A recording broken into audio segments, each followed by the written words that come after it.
Hey guys, hope everyone's doing really well today or tonight.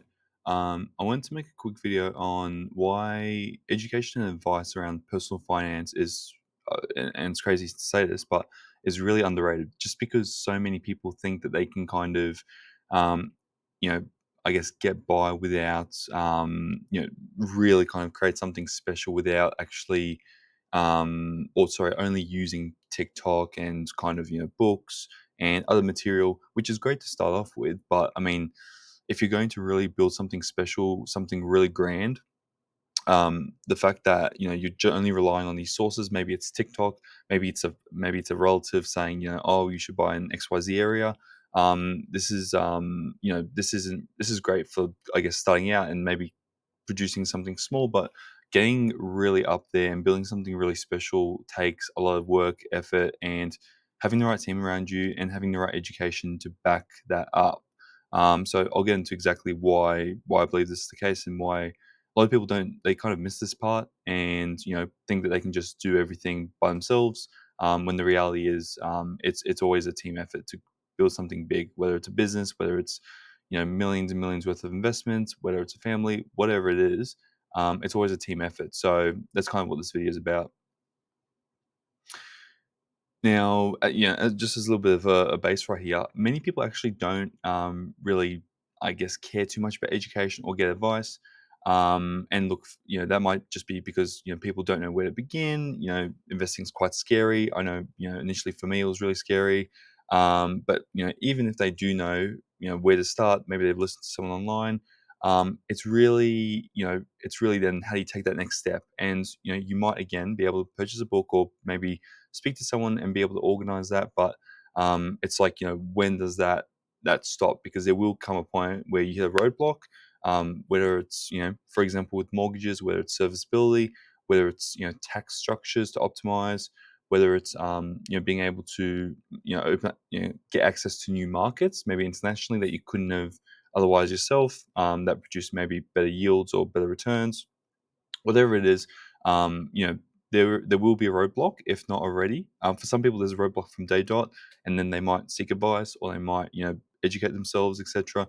But for some people, they'll just kind of keep going, and on paper they might be doing really well, but the reality is they're kind of how do you say it? They might be going in a direction that isn't actually where they should be going or where they really want to be going, or maybe they're just going in a direction where they're going up slowly, slowly, slowly, but with the help of advice, with the help of you know, proper education, it will just exponentially grow versus kind of grow steadily at kind of where they're at. Now, it is difficult to read a book and scary to speak to someone. And look, it's not very exciting for a lot of people. I know for me, it's really exciting. And to get advice, a lot of the time it's quite tricky. It's like, where do you start? Who do you speak to? If you're purchasing a home, there's probably five to ten different parties involved. You might have a buyer's agent, conveyancer, um, potentially a property lawyer, real estate agent. Um, the other ones, there's just so many parties involved, so it can be quite complex. Um, and because people don't know where to start, or maybe they just try and do it themselves, a lot of people end up making bad investments or investing in suboptimal investment vehicles. For example, listening to a family member. And if you don't know what a good advisor or what a good X looks like, it could be a good real estate agent, conveyancer, buyer's agent, financial advisor, accountant. You might not know what good or bad looks like. Even something like your leasing agent, the person who manages your investment properties if you are investing in real estate. There are just lots of things that you should be looking out for as to determine whether they're a good professional in their job or whether they're not. And you're just not going to know without either the experience yourself or getting the advice early on and being able to prevent mistakes from happening. Now, and look, I'm learning this myself currently still, but the cost of ignorance is much greater than the cost of professional advice and even books. Not knowing where to start, and trying to go at it yourself, or not even bothering to kind of really deep dive and maybe skimming over a lot of the essential stuff, means it will cost you, because you inevitably are missing things that professionals and experts in the field, people that do this for full time living, maybe they've built massive portfolios doing things a certain way. You're missing out of this, and you're not accounting for a lot of things. And you might get it right the first go, but then new considerations come up for the second, third, the fourth property or investment. Maybe it's the industry you're investing in, or the timing, or the location. There's just so many variables, and it's really hard to get all this, or I guess become an expert in this yourself, without whether it's reading a book, talking to an expert, or having a person on in your team that really knows exactly what you want and can help you in exactly what you're looking to achieve. Now, ultimately, like, long story short, you won't be successful in investing unless you invest in your own education or pay someone who's excellent at what they do. There are also free sources of knowledge out there. Obviously, the internet can be really good, but again, for the most part, it's quite general, and it will kind of skim over a lot of the important stuff, which is good to know. But being able to tweak and tailor, they just can't do that because everyone's situation is different. You're investing in different markets. You're a different person making different income. You might have different sources of income. There's just so many different variables involved that it's impossible for them to give you really tailored advice without actually either, yeah, maybe reading a book on a very niche topic or reaching out to a professional and getting advice. Now, where do you start with educational advice? I think the as a base, right? If you can kind of understand your financial situation currently, and along with your goals or aspirations, this will be extremely important because this is the basis for everything. Many people, number one, might sugarcoat their current financial situation when the reality is it's maybe not as good as it looks, and arguably even worse, they're not really sure on what they want to achieve when it comes to investing. The biggest thing you need to kind of, as a base, understand is what you want to achieve. Some people might say, "Oh, I just want to make money." Maybe it's cash flow. Maybe it's capital growth. Maybe it's through dividends. If you're investing in stocks, maybe you really love a dividend investing. Maybe you want to invest to a bond structure where it's a little bit more tax effective, but that money's locked up. Maybe it's superannuation.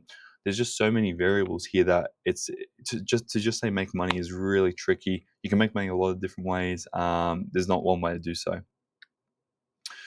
Now, I think a good thing to do, right, is kind of just start testing things out, start building a foundation for yourself. And that foundation might, that might be financial, right? That might be your kind of starting to invest. But I think the biggest thing here is that education piece. So that's reading the books, that's listening to podcasts, reading blog articles, reaching out to people. Maybe double in investing yourself. You might lose a little bit of money. Maybe if you're investing in the stock market or cryptocurrency, maybe you put a little bit of money into your superannuation.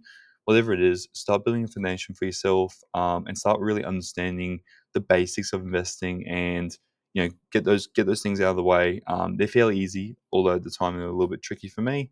But they are, looking back, fairly easy things to do. Now, if you do need help putting a plan together, you have no idea where to go. There are heaps of free resources online. There are videos that take you through it. There are people who answer questions on TikTok or YouTube, for example, and they take people through their own plans. Or you can reach out to a professional yourself. If you already have the money and you're time poor, I think that makes a lot of sense. But each to their own. I personally didn't when I was younger. I kind of learnt it myself, but looking back, I mean, you would have saved a lot of time just speaking to a professional, especially if you don't enjoy it. If you enjoy it, different story. If you don't, yeah. And actually, on that point, find a way to enjoy it. Try different forms of investing. Maybe find someone that you enjoy listening to. Maybe it's reading books. Maybe you like a particular author. Maybe you really are starting to gravitate towards real estate investing. Start really compounding your learnings in that area. Become an expert in that area. I've kind of learned the basics across everything. I've tested lots of different investment vehicles, lots of different structures, etc. So I've kind of honed into a few now that I really enjoy. But maybe initially kind of get a base, and then kind of you can niche down into what you enjoy later on. And look, ultimately, if you do want to invest and make money, which we all do, know that this will require sacrifice. It is a long term approach. Investing is. We're not talking about gambling or speculative investing. So it won't really be an easy thing. It will be tough to do, but well worth it. And obviously, it will reap many rewards over your lifetime. There's still people who struggle to kind of save and invest in their 40s, 50s, and 60s. Don't be that person. Make sure you can kind of build a base as soon as possible. Even if you're in your 40s, you still have time to do this. And there's lots of different ways you can approach it. What you hear online might not be exactly right for you. But once you speak to a professional or once you understand your situation, your goals best, then it might open up a world of opportunity for how you can kind of, I guess, catch up and get to where you want to get to by the time you retire. Now, ways that you can optimize your education and advice when it comes to personal finance. Set some initial goals, some easy ones, and get in a routine or system for continuous learning, right? So that's every day, maybe reading a little bit of a book. Maybe that's, listening to your favorite personal finance TikToker. Maybe that's, having a weekly call with a finance person that you, or a financial advisor, maybe an accountant, someone that you can just chat to about, what's happening around, in the area of finance. Learn to enjoy it, learn to be interested. I think you can't go wrong if you're able to kind of get access to these people or these education opportunities. I mean, they're invaluable. So find what you enjoy, really dive into it, and become an expert in that, and leverage off other people and leverage off those free resources and even paid resources, if that's what you want to do. The biggest thing here as well, I would say, just overall, in this piece, is taking action, right? You need to actually start implementing things and dabbling on your learnings. Now, this might be a little bit risky. You might end up losing a little bit of money. You might invest in the wrong vehicle. You might maybe put some money into super. You might put some money into some stock market account that isn't very fee friendly, or maybe it doesn't maybe it doesn't give you access to the same opportunities another broker would have. There's just lots of different things involved, and I think if you can just kind of maybe see what a friend has, maybe see what people you follow recommend online, test things out, and see what works for you. And just know you are going to make mistakes, or suboptimal investments.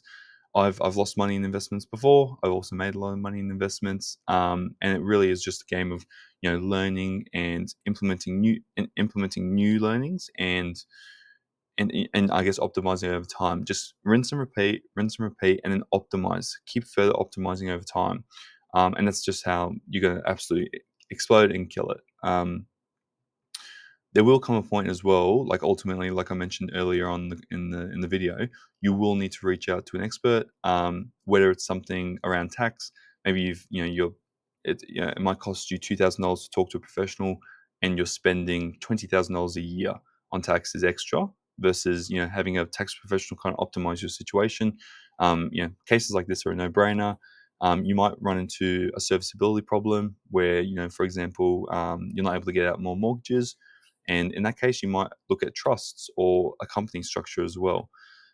Maybe you're just not sure how to plan for retirement, and how much money do you actually need? Are you just you know investing for the sake of investing and then sacrificing, I guess, more of your day to day, where you could maybe spend a little bit more day to day and still have a really good retirement?